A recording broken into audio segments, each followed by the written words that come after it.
The Passion of Christ, a story of love and redemption. It was the night of Passover in Jerusalem. Jesus, knowing that his hour had come, gathered his 12 disciples in the upper room. With a heavy heart yet divine peace, he broke bread and said, "This is my body, given for you."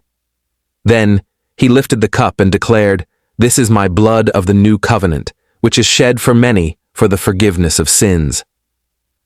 After the supper, they went to the Garden of Gethsemane.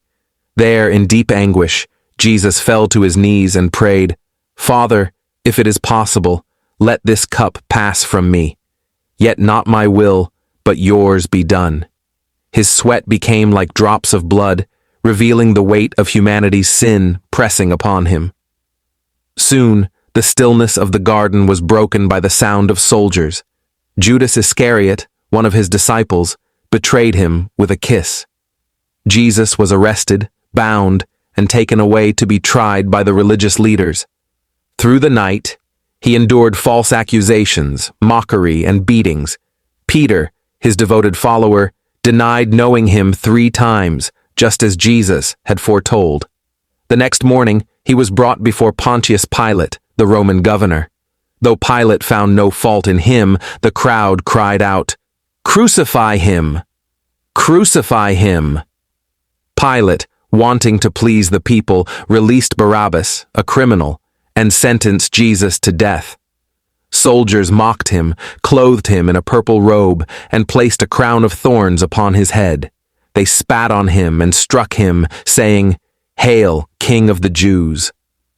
Weak and wounded, Jesus carried his cross through the streets of Jerusalem to Golgotha, the place of the skull. There they nailed his hands and feet to the wooden cross. Above his head was written the charge, "Jesus of Nazareth, King of the Jews." As he hung between 2 criminals, the crowd jeered. Yet Jesus, full of mercy, prayed, "Father, forgive them, for they know not what they do." Darkness covered the land from noon until 3 in the afternoon. The earth trembled, and the veil of the temple was torn in 2, signifying that access to God was now open to all through Christ's sacrifice.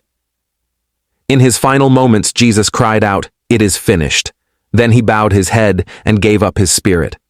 A Roman centurion, witnessing all that happened, declared, "Truly, this was the Son of God." Joseph of Arimathea, a secret follower, took Jesus' body and laid it in a new tomb, sealing it with a large stone. But this was not the end, it was only the beginning. 3 days later, the stone was rolled away. The tomb was empty. Jesus had risen, just as he said. The Passion became the pathway to salvation. The cross became the symbol of eternal victory.